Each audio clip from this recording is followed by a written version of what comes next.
Kia ora koutou katoa. Welcome to the Hoon, where co-host Peter Bale and I go around the week's news in geopolitics and Aotearoa's political economy with a whole bunch of experts, academics and politicians, all to understand our worlds better and have some fun.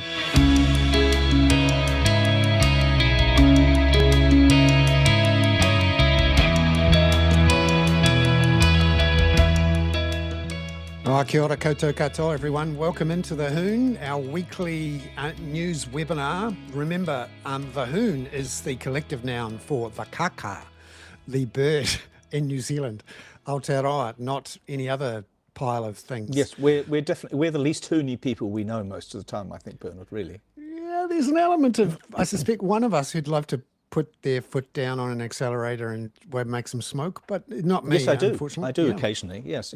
Well, yeah. No, and we will talk about cars and smoke and things later on today. Cars and planes and automobiles. Yeah, and we're also going to be talking about the economy and politics and geopolitics, so much going on. We've got Ganesh Nana as our guest in the final 2/6 of the show. And we have our regular guests, of course, Catherine Dyer talking about the climate and Robert Patman about geopolitics, which should be fascinating. And Bernard, you got back from the mainland all right yesterday? Yeah. It looks to me as though you have, in fact, had a swim today because it was so beautiful.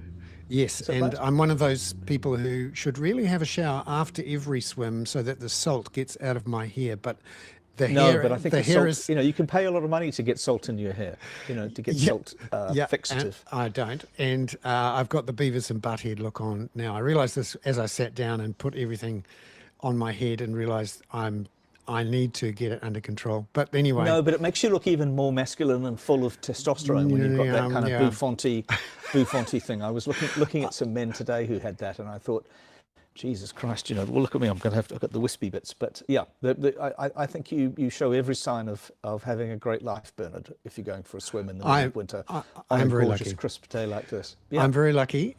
But tonight, it will get down to 1 degree Celsius in Auckland. 1 degree Celsius. And for me, one of the big stories, apart from the Reserve Bank news and the latest mutterings from politicians and others around the economy, and I'll save a soliloquy for that later on. But good. Some extraordinary stories starting to come out about the homelessness crisis, and now what councils in particular and shopkeepers are doing to push the homeless out from under the roofs next to their shops and in their CBDs. Christchurch and Auckland are both looking to use council bylaws and other measures to essentially ban homeless people from anywhere near them. And this is a shocking problem. It's getting a lot worse. And actually, the government should really see it as an opportunity. One way to help small business, apart from anything else, is to ensure that there are fewer people who need to do that because they've been kicked out of motels and can't get into the houses that are desperately needed. Yeah, I was somewhere the other day, Bernard, at a car park, which was using, in England, I remember this was a big story though. I'm not sure it's the same system, but in England they were using a system called the Mosquito, which broadcast a high-pitched sound that drove anybody under about 22 mad so that people didn't congregate. And that was exactly what was being done in this car park. But although, since I'm slightly more than 22, it was affecting me as well. But it would be a very unpleasant pace to bed down. I mean, this is the ultimate extension of the rise in inequality and an increasing number of people who are now saying to the government, hey, don't be building too many houses, otherwise rents will fall. And also, there aren't nearly enough migrants coming in to keep our rents up. It's interesting, there's a survey out today, thanks to Tony Alexander. Who's suggesting there's not enough migrants, Bernard? Because that's such a sensitive issue, and we'll deal with a couple of the other things we're going to talk about very briefly in our intro. Yeah, Tony Alexander does who's advocating migration to support prices? All landlords. So Tony Alexander runs a survey of rental property investors and asks them, one of his regular questions is, are you concerned that there are not enough migrants coming in? Mm. And that concern has spiked up in the last 2 or 3 months because the number of net migrants coming in has dropped away sharply, in part because there's so many New Zealanders leaving. There's still plenty of temporary workers coming in. And just in the last week, Immigration Minister Erica Stanford has again loosened the rules for temporary seasonal workers to come in. And this is helping to depress wages. And again, if your only aim is to reduce interest rates, then that's one way to do it. To reduce interest rates at the same time as keeping rents up.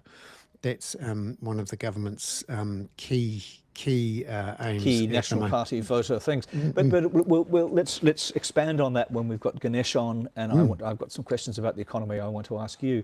And I was also struck yesterday thinking of Mr. Watt, the Energy Minister and Climate Minister, having a very lame excuse on the radio about why the government wouldn't intervene and build any hydroelectric plants or any electric plants because the market would sort that out. And I just, I thought back to Mr. John Key, Sir John Key, that, really that privatisation of those generating resources really does not seem to have been a totally brilliant resolution. No, it was done without permission. It was proposed before the 2011 election, but it also happened at the same time as a referendum saying definitely no, but they went ahead anyway and sold those 49% stakes in the gentailers.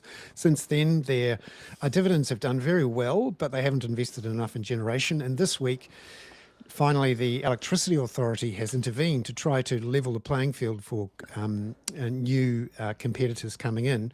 And there's still real concerns that's not going to create the competition that's needed. And for Simon Watts to say that the market will rule and that there isn't a market failure here just looks completely out of touch when actually the competitors who want to get into this market are saying the market has failed.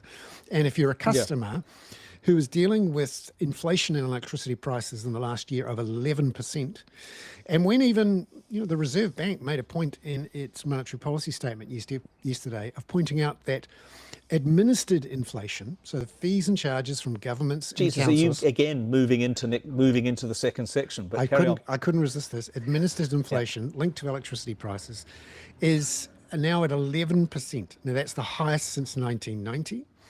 And when you also look at what's happened today with the closure of a sawmill in Tasman, in the top of the North Island, with a loss of another 130 jobs, again, in part because of very high electricity costs and gas shortages. This again just highlights how the market has failed in energy and electricity, and the government's current approach, which is to let the market continue to fail, is failing everyone, and it's awful. Yeah. I just don't think it's playing to New Zealand's strengths, which is the potential for almost unlimited low-cost power, and relatively low damage environmental power. Now, shall we talk about a couple of other things, Bernard, before we move into the climate as well with Catherine Dyer? I was quite struck by that report into Radio New Zealand, which addressed the use of te reo. It addressed the quality of the announcers and particularly on Morning Report, and had this rather extraordinary idea that no one from top to bottom understood a particular audience that they were going for.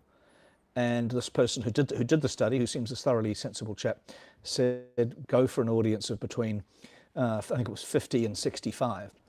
Which seemed deeply logical as the people who are actually engaged with the news, on Morning Report, that is. I mean, certainly you can have expanded digital services, but I thought that was a really interesting and quite clever and thought out analysis of what might or might not be wrong with Radio New Zealand.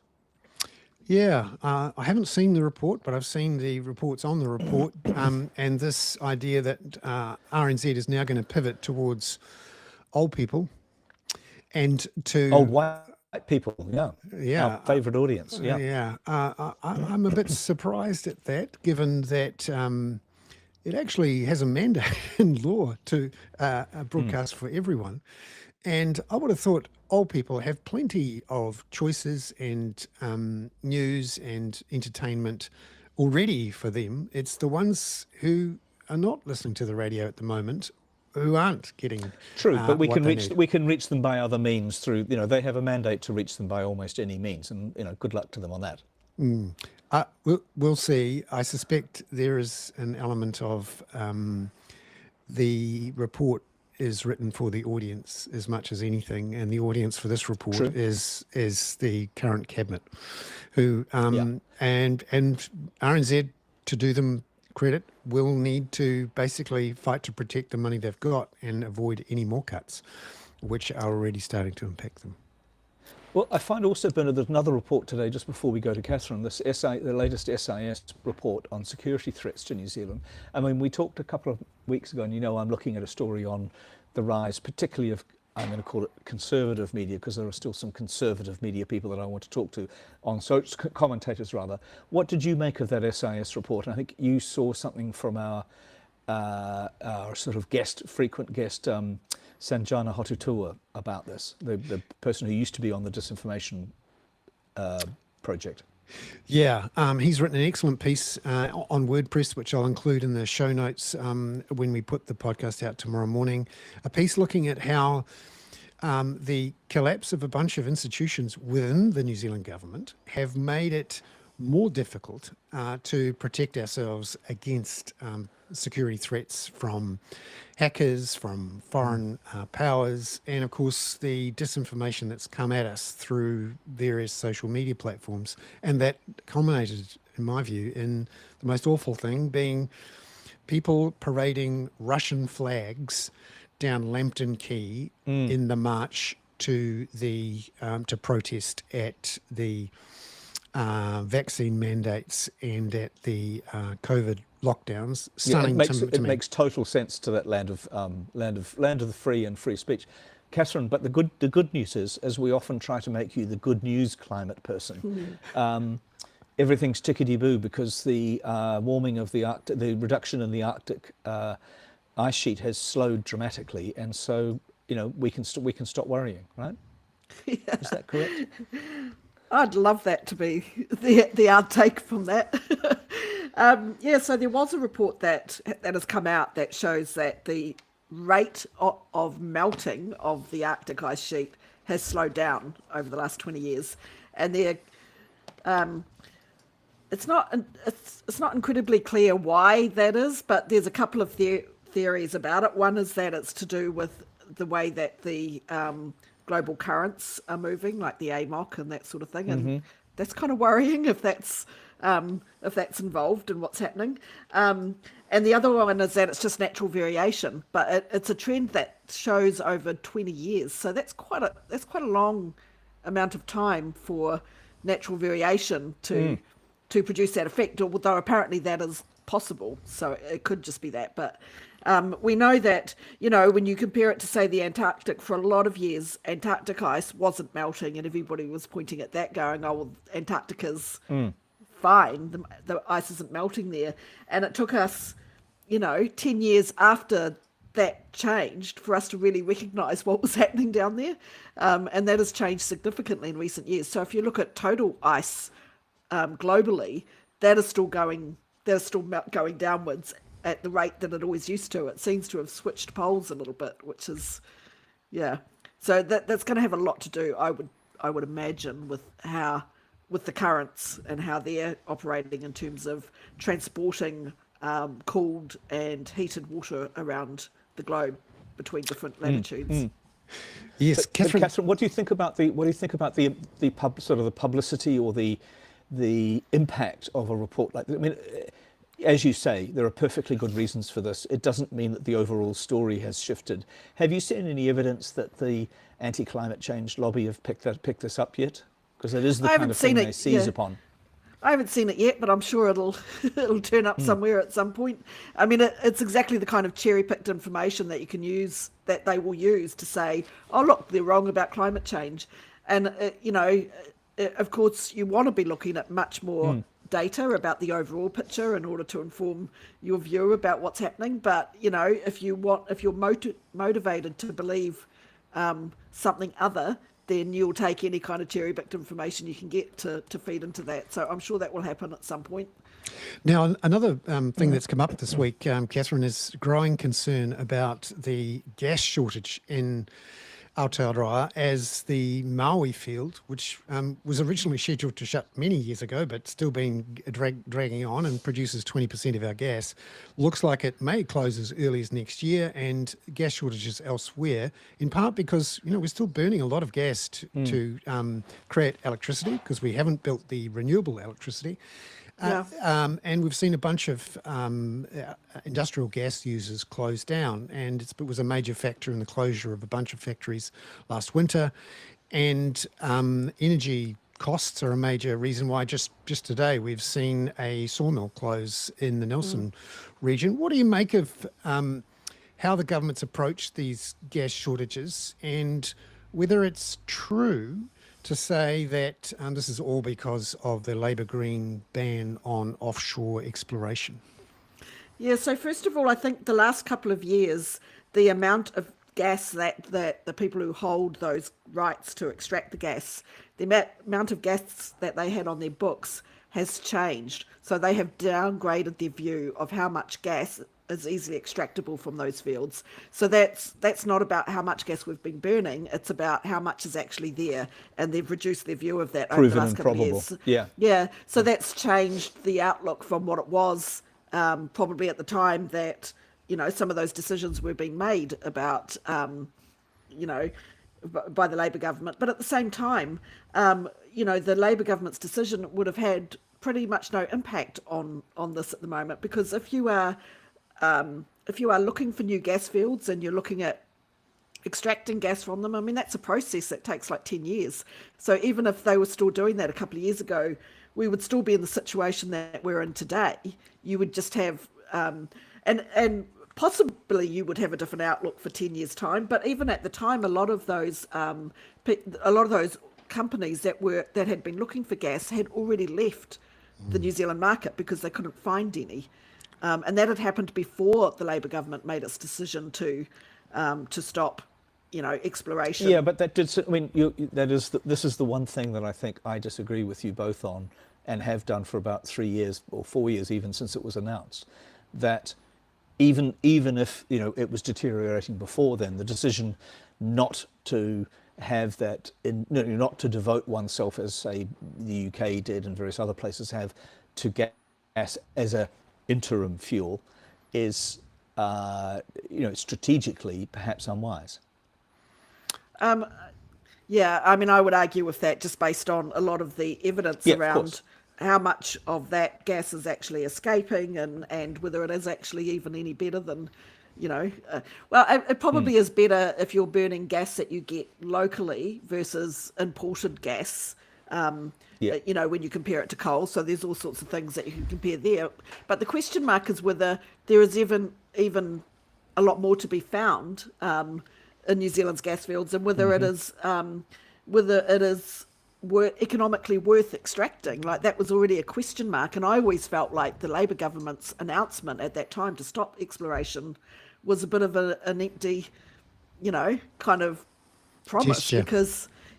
Because we could already see a gesture, because no one was going to do it anyway. That was. I always suspected that was the case of what was happening there. That it was it made us look good, but it wasn't really changing things a lot. But I also think that the energy crisis that we're having at the moment, there's a long history to that, and both governments are, both sides of politics are responsible for the situation that we're in today in terms of not managing our energy transition in a way that is, they've just let the market take care of it and done, all these little moves around the edges, but they've never actually taken a hold of the process and said, this is what we need to do in order for Aotearoa to be in a good place with its energy.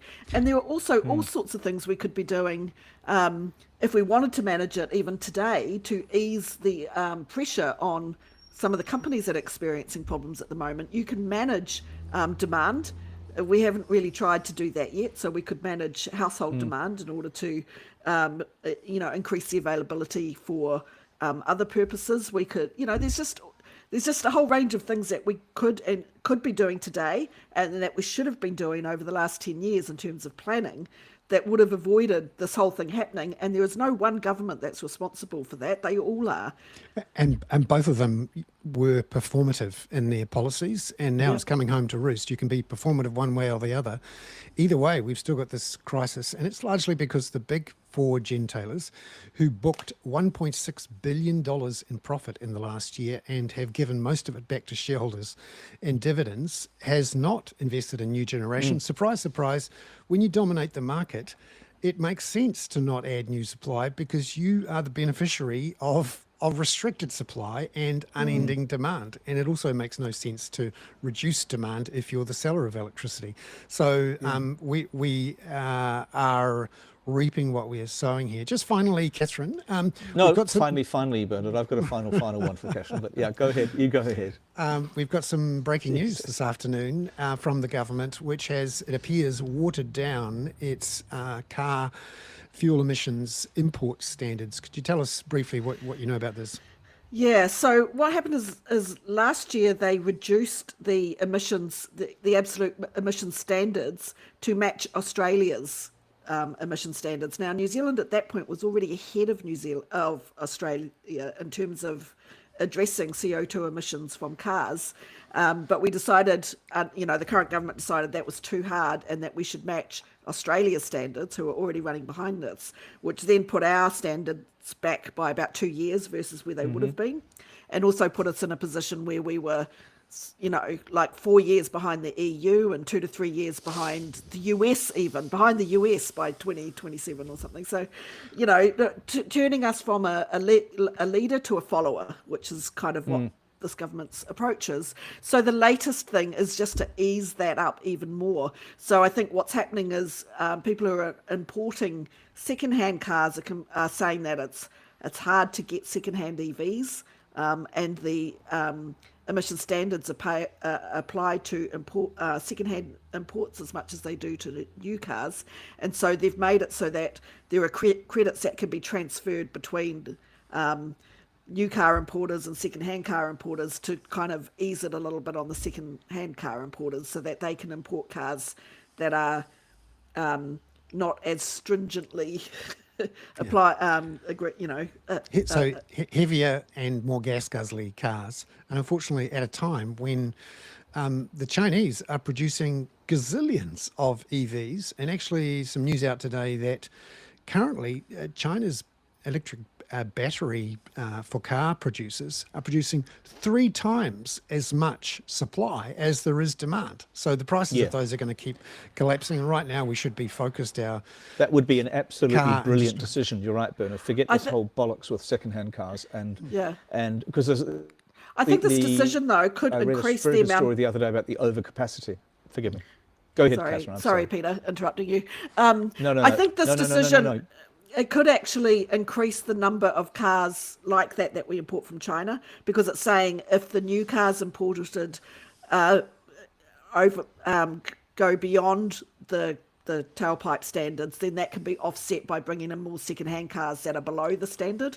So it might shift some of, a bit more pressure onto the new cars. But then having reduced all of the standards last year, it's kind of like, it's still all a bit weak overall. They're taking the piss. We essentially have no policy. We essentially have no policy.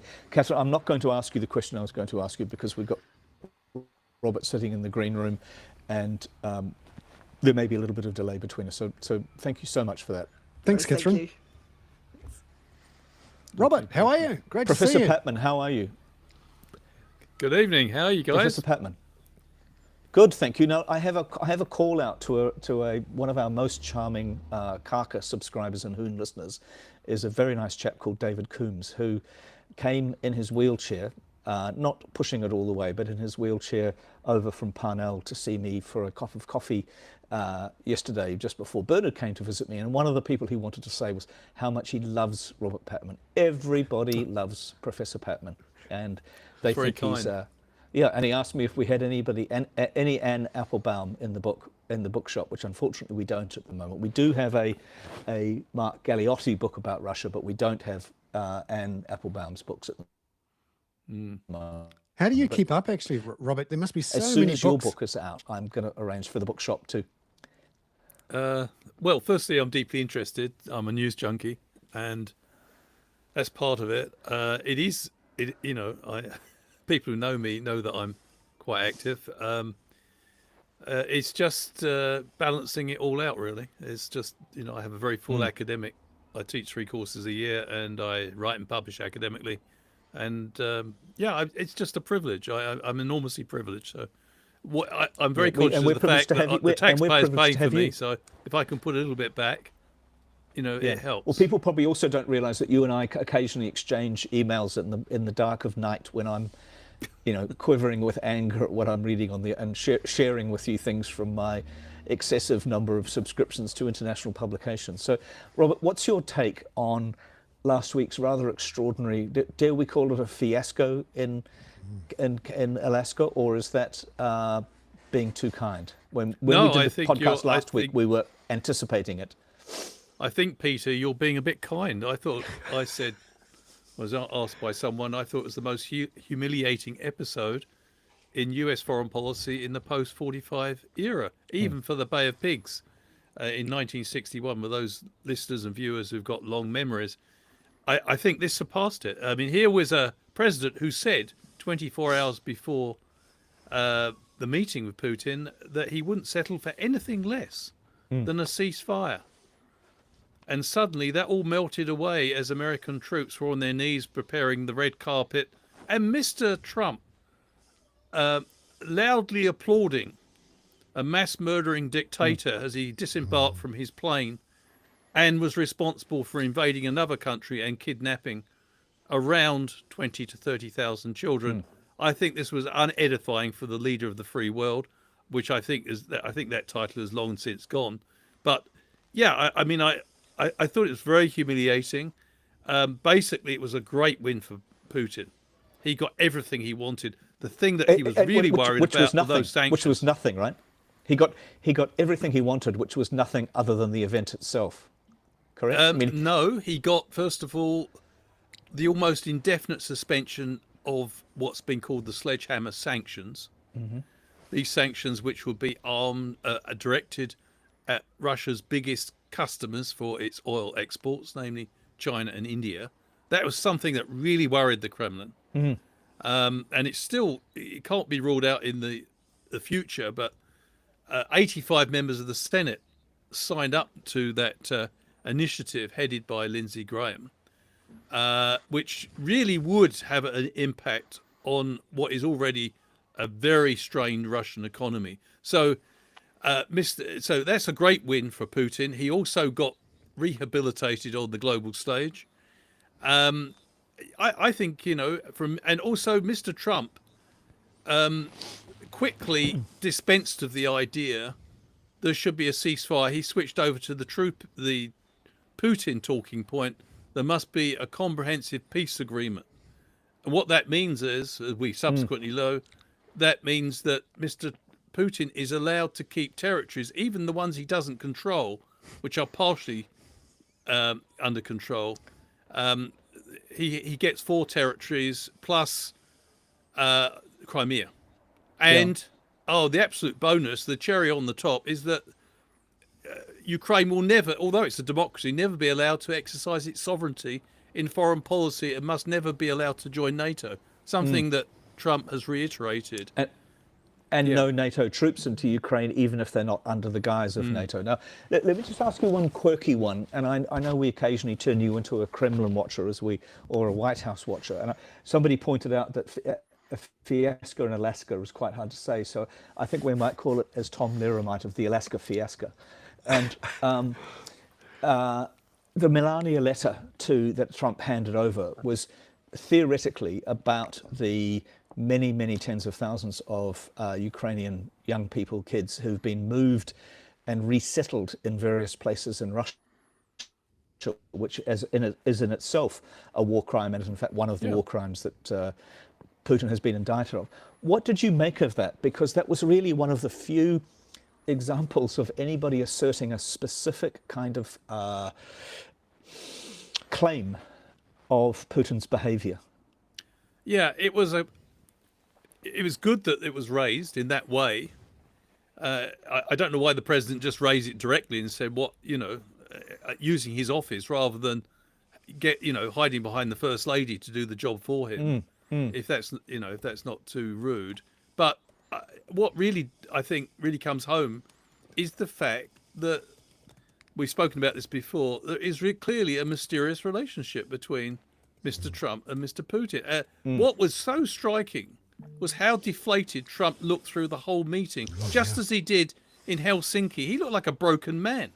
There was Putin swaggering along the red carpet, and Trump was having a physical effort to drag himself along. He looked completely demoralized and deflated. Oh yes, he turned on the sort of mechanical grins during the 12-minute press conference, but with no questions. I think he looked enormously discomforted and intimidated, which is very interesting because, for much of the time, Mr. Trump doesn't lack for confidence. If you contrast his demeanor with when he was with Putin and when he was with the European leaders in NATO in Washington, it's such a contrast. He had rediscovered his verve and nerve when he was with the European leaders, but I just felt he was a shell of himself in Putin's company, which of course leads questions about what is the relationship between the two. Sorry, Bernard, go ahead. And so, Robert, what did you make of Vladimir Zelensky's reaction and how the European leaders gathered around him and how those meetings with Trump in the White House went? I think they went as well as could be expected.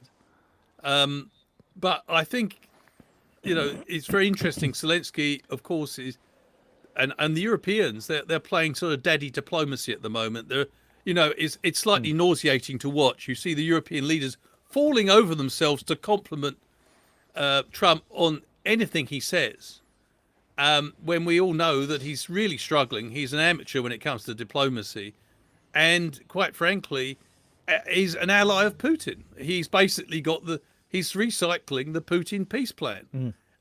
So they're desperately trying to nudge him in a direction through a sort of incremental diplomatic process. First of all, let's get Zelensky into a bilateral with Putin. That'll be interesting to watch because Putin tried to assassinate him at least 3 times in the early stages of the war. I'm skeptical that will actually happen, but let's see. It certainly can't be in Moscow. The latest place is Budapest. I'm not sure Zelensky will be safe there either. No. But stay away from the windows. Yeah. Yes. But and then that's going to be spun out to a trilateral involving Mr. Trump and the 2 presidents from Russia and Ukraine, respectively. So I think what they're hoping, the European leaders, is that the penny will eventually drop for Trump. It should have dropped some time ago, that in fact Putin is the bad guy and it's not Zelensky, which is still his view. He still every opportunity snipe at Zelensky, which is really interesting but unfortunate and incompetent, quite frankly. Robert, what does this mean, just thinking about your broader role academically, how you're thinking about this? I'm sure you're probably thinking about the book after the one that you're just about finished. You mentioned to me today the idea that Canada is carving out quite an interesting new foreign policy, but how does that then fit in this milieu with the weird foreign policy that we saw of Meloni going there and all the European leaders going there, and as you say, with this extraordinary sort of sycophancy, but also some pretty impressive eye rolling from time to time when they were Meloni. caught. Yeah. Was it Meloni? Yeah. Yeah. Yeah, that was interesting because she rolled her eyes at the one moment of defiance by the Europeans to Trump, which was when Friedrich Merz said, we will need a ceasefire if there's going to be a bilateral and trilateral meeting. And he's absolutely right. You can't have negotiations while countries are being bombed. But I find this Canadian development very interesting, and it could be a forerunner of things to come. Just explain what it actually is, well, Robert, because I hadn't really heard about it.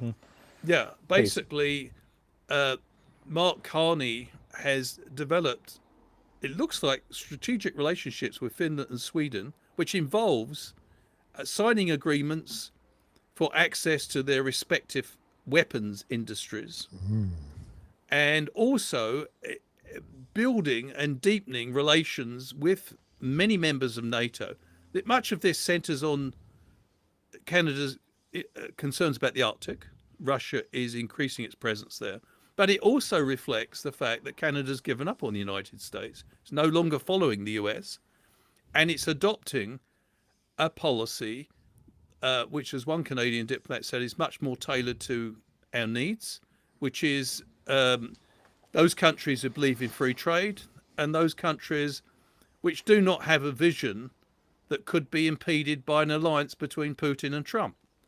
So, you know what I found particularly interesting about this, Peter, is it dovetails or overlaps with something that someone Shireen Anonymous told me, a senior military official in this country, that when we were talking about increased defence budget, what a shame we don't look at Swedish and Finnish military capabilities rather than go to the Americans, because they've got, in his words, absolutely outstanding military capabilities. Apparently, Swedish weaponry has made a tremendous impact in the Ukraine conflict on the Ukrainian side.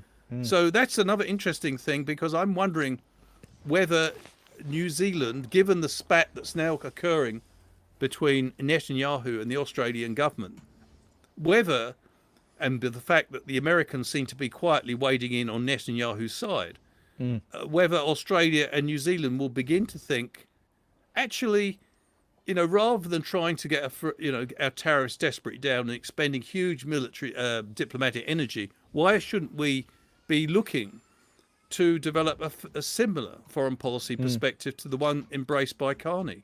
Perhaps it's interesting that New Zealand today announced it will buy some American Seahawk helicopters, but also Airbus A221s to replace the Boeing 757. So maybe that's a little hint of a way to go. On you did a brilliant segue. Is that all right, Bernard? If I take Robert on the segue that he led up to about Israel and Netanyahu.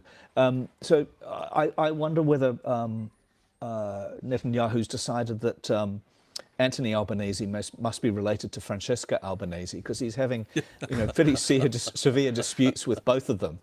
I mean, that is quite an extraordinary tiff. Shall we get Winston Peters into the middle of that, because he'd sort them both out quite aggressively? I don't think it's an extraordinary tiff. I think it's the first time the Israeli government's actually getting some heat from liberal democracies, and they don't like it. You know, people who hand it out often can't take it, and it's extraordinary. I think I was quite impressed by the Australian rejoinder, actually. And one of you probably got the name at your fingertips, Peter or Bernard, but one of the ministers, the Australian government, defended Albanese, and apparently Netanyahu had accused Albanese of being a weak politician, and one of Albanese's ministers responded by saying, "Strength is not defined in the number of civilians are blown up, or doing things in that fashion." So I think this row is going to probably escalate, because it seems to me, Mr. Luxon said Netanyahu's lost the plot. I think the Australian government is also taking that view and don't look like they're going to back down in the near future. So that has reverberations for the Australian-US relationship.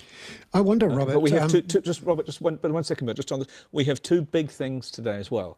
The start of the Israeli campaign in Gaza City to relocate Gazans into camps in the south, allegedly. I don't think the camps even exist. And the Americans imposing new sanctions and huge criticism of the members of the International Criminal Court. There's something very odd going on there in our approach to international justice and international law, isn't there? And Bernard, sorry, you take on it after that. Well, I think the United States has always taken the view that the international rules-based system is the US international rules-based system. And the US, as far as I can see, has never been a member of the International Criminal Court. No. And therefore it feels quite at liberty to sanction it. that doesn't go down well with much of the other liberal democracies, largely who've signed up to it, including Australia and New Zealand.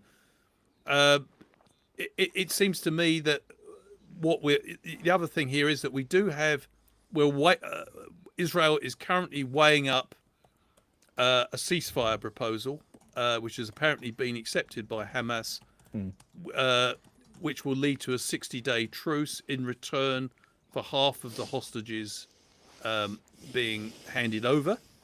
I think at the moment there's 20 of the hostages are still living, and unfortunately 30 are dead. So it'd be interesting to see how Israel. But the other thing that's worth noticing here, I think, is also the growing domestic pressure on Netanyahu. I don't know if you noticed over the last weekend, there were huge demonstrations, over 500,000 people in Tel Aviv calling for not only the end to the war, but also for Netanyahu to negotiate a deal to free all the hostages. And it wasn't just in Tel Aviv this occurred. It also, according to Reuters, there was about 500,000 other Israelis in street protests in other locations in Israel. So that's quite a significant, it's belated, given we're now 22 months into this awful, appalling situation. But it does show that Netanyahu may be forced to give that proposal a little bit more serious consideration than he wants to. I come back to the point you made earlier, though. I do think the trigger to something, the Qatar and Egypt pushing this proposal is linked to the new offensive on Gaza City, which looks it's going to be dreadful. I mean, a million people in Gaza City, and they're using the full range of modern military weapons. Of course, there's going to be horrendous civilian casualties. And just finally, Robert, is there any real prospect that Netanyahu can be stopped internally? Is that, we're too far away from an election, I suppose, but any suggestion that a million people on the streets might actually make a difference? I think that could be influenced by the outside parties. What we know that a number of liberal democracies, including Canada, Australia, and the UK, are likely to recognise the Palestinian state at the UN General Assembly, and we're weighing it up. It's not just a question of recognition of Palestinian state; it's whether these countries will then follow by expressing their displeasure with Netanyahu's stated goal of annexing the West Bank and also controlling Gaza, will follow up with measures such as curtailing diplomatic links, curtailing economic or trade with Israel, cutting off all arms support for Israel. Many of these countries are providing arms. Britain, Germany, also Australia provided some military assistance, and particularly Britain have provided both military and intelligence assistance. If those countries took those steps, then that would probably reinforce the domestic unease that Israel was becoming something of an international pariah. So Exactly. I think a lot depends on how the international community Yeah. reacts to those protests within Israel. Robert, thank you so much for coming on to the show. Lovely to see you again. Thank you. Thank you, Robert. Sadly, there's just no end to this extraordinary news coming out of the rest of the world.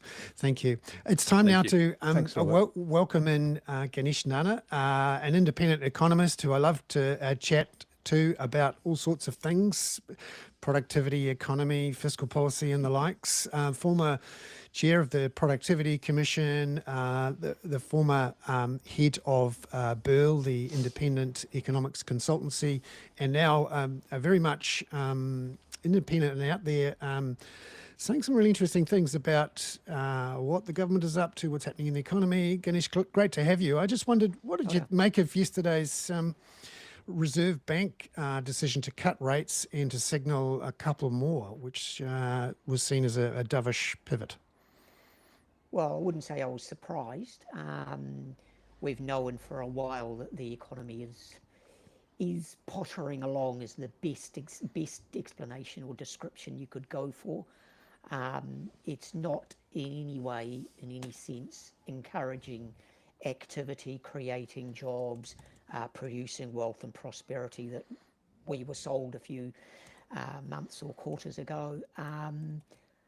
the Reserve Bank has taken the view, quite correctly, that despite inflation being at the top of the band and actually looking like it might even go over the band, that there are much higher risks of for want of a better word, another recession in the economy, and so it has cut interest rates. And the scary thing is that, okay, that's what it's got to do, but I really can't see how that's going to help. I mean, it's actually outside its ambit to cut interest rates to foster growth because it's supposed to focus on inflation. So it's almost another reflection that it has no confidence in the government in terms of fiscal policy stepping in, and it's the only one left in the park to do anything.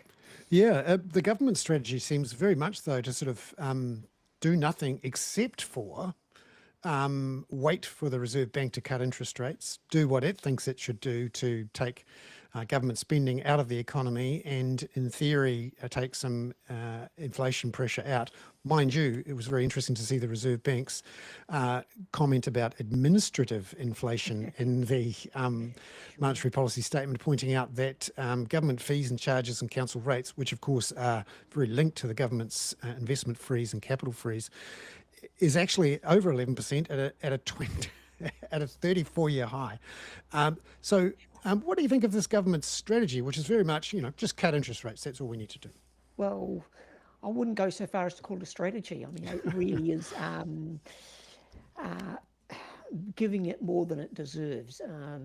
The idea that interest rates is the only tool that we have to manage an economy is quite bizarre in today's world, but we've been relying on it for so long, and definitely in governments of this persuasion who don't like fiscal policy, actually don't like any government spending in particular. So it will exit itself from the market, exit itself from the economic mechanism, and hope that interest rates do its bit and clobber the Reserve Bank over the head when the interest rates come down too much and engender inflation, but applaud when the interest rate does come down to encourage growth. There is actually the worry, there is no literature or model that actually says that interest rates will actually encourage growth. There's quite a lot about interest rates declining, higher interest rates reducing demand and so therefore impacting on inflation. But the other way round, it's a lot more nuanced, and I'm not as confident as the government is in terms of interest rate declines actually going to encourage growth, or the going for growth scenario that the government is pushing. Now, you wrote a piece this week talking about the government dismembering the public sector, and we've certainly seen enormous pressure on real wages for nurses and teachers, so much so that they've struck a 1% payoff per year. It's just extraordinary. Given 3% inflation, you're essentially saying to people, we're going to cut your real wages by 2%. You're fine with that, aren't you? And of course, surprisingly, they're not fine. Is there a risk here that the government, through its own spending restraint, capital investment reductions, and real wage cuts, actually worsens the recession? Oh, well, I mean, I call it what it is. It's austerity. I mean, and as I've said before, as many other economists have said many, many times, and it was the common theme of our letter that a group of economists put to the government in November, austerity has not worked in any part of the world that we know of in terms of building an economy, in terms of lifting growth or lifting prospects, or dare I say, moving towards a more productive economy.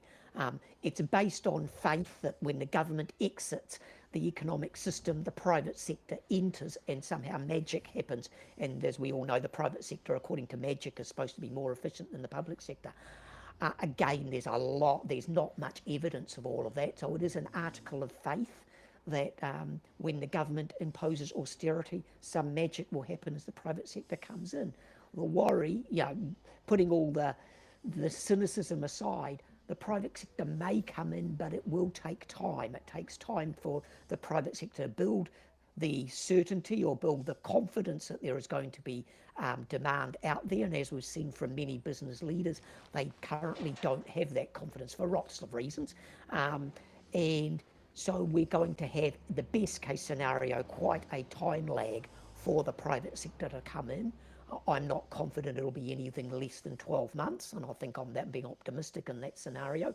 And we've had a signal already from the current Minister of Finance that next year's don't expect any savings in terms of next year's budget in terms of, not expecting in terms of any loosening of the fiscal purse strings. There's going to be yet another further round of, dare I say it, call it austerity.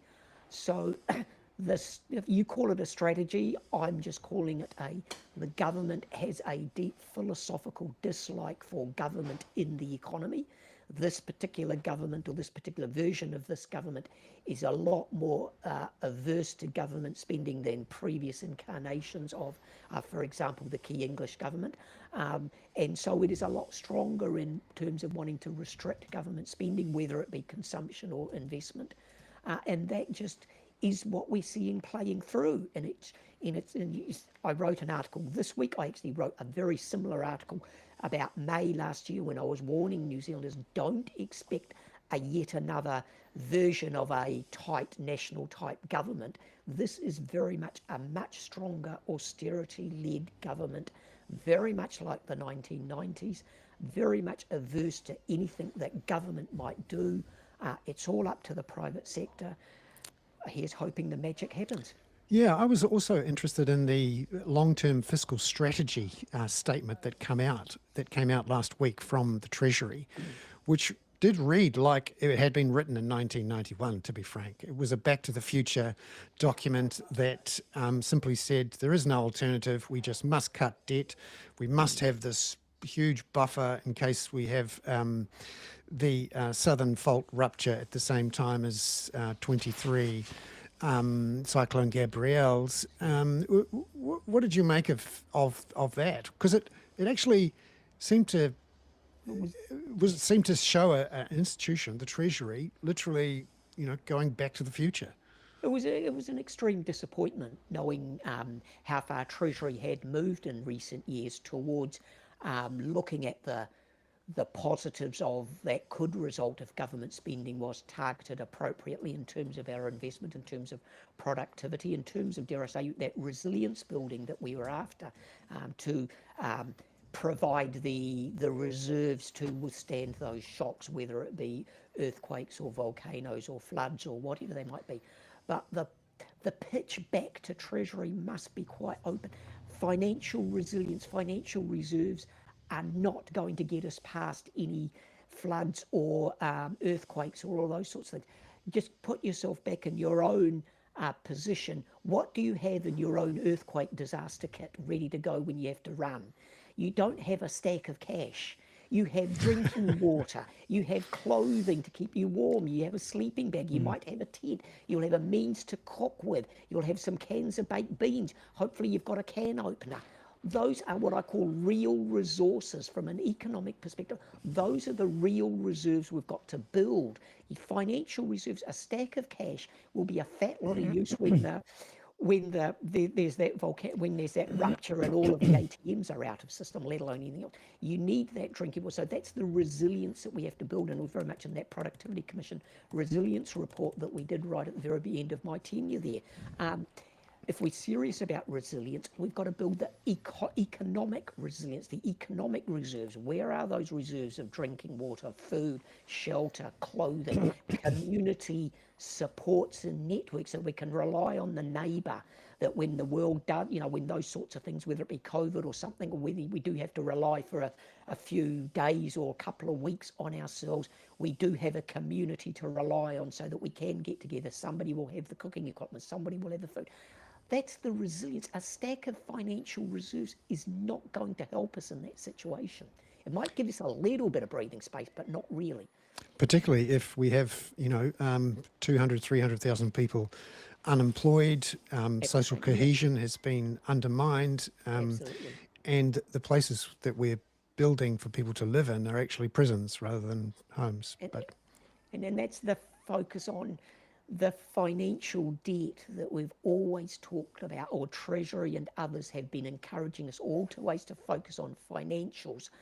When are we going to start talking about the economics? And it's that distinction. The economy, the real economy matters, and it may sound academic and it may sound pedantic, but there's a huge difference between economic reserves, resilience, debt, legacy assets, and financial ones. And understanding the difference is so critically important if we're talking about that long-term financial or that long-term projection that Treasury is supposed to put out.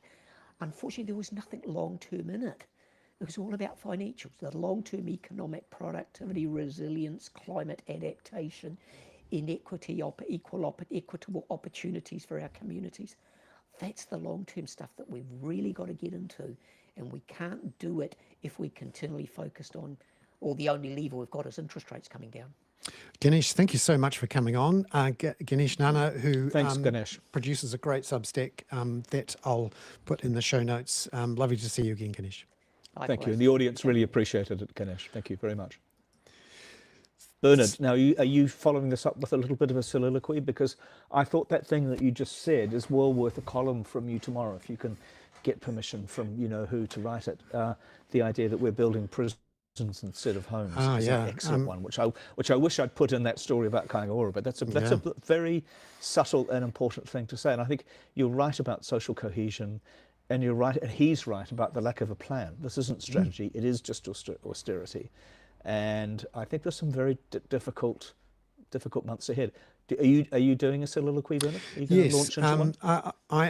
I think in the last 2 weeks, we've seen people across the political spectrum, from the big end of town with the Auckland Chamber of Commerce, the Auckland Heart of the City, and the Newmarket Chamber of Commerce, all begging the government to actually take some action to stimulate demand.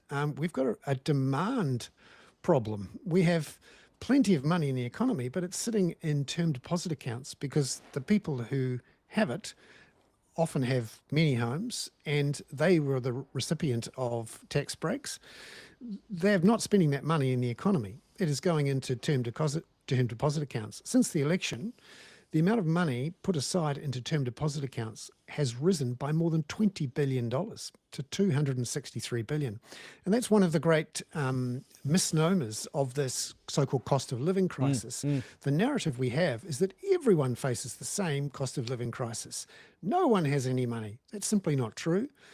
Some people have a lot of money, so much money they can't spend it all. They're just putting it into the bank. And there's a whole bunch of people who may have a bit more money because mortgage rates are coming down. They're also not spending it or investing it, partly because they lack confidence in the future of the economy, partly because in some places rents are falling with this lack of demand, even with the shortage of housing we've got. And when the big end of town and the sort of chambers of commerce start coming out and saying, hey, we've lost confidence in this so-called strategy of just cutting interest rate and waiting, it's not working. And I think there was a sort of a shift in tone. And it's noticeable too that all of the questions to the government now from the press gallery, from interviewers is, first question is, so you promised economic growth in January, where is it? And we learned from the Reserve Bank this week. In fact, the Reserve Bank had a great way to describe what happened in the June quarter as a judder for the economy. Now, whether it's that's very nice. Is the judder bar basically Adrian Orr lying down in the middle of the road and being run over? Sleeping Adrian Orr?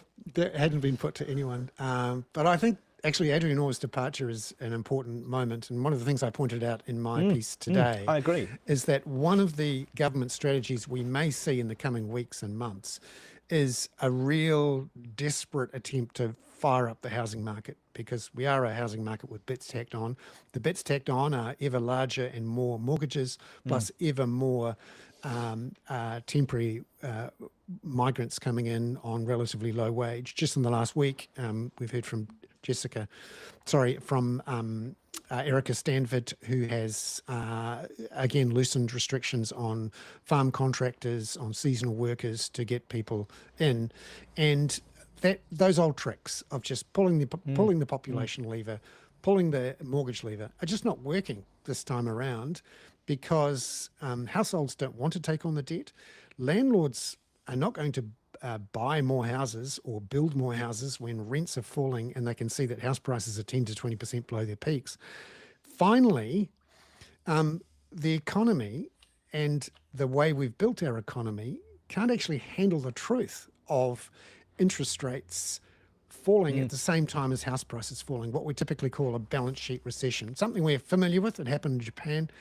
And this is something the government, people are starting to call bullshit now. They're saying, yeah, interest rates are being cut 250 basis points and we still don't have any growth. House prices have fallen 2.5% in the last 5 months. It's not working, Mr. Luxon. You've delivered the tax cuts. It didn't work. What are you going to do now? And well, Kiwis, look, but I'll just say this. I'll just say this to you, Bernard. Kiwis are doing it. The Kiwis are doing the hard yards quite hard at the moment, and I understand that. But I would say that to you, yes.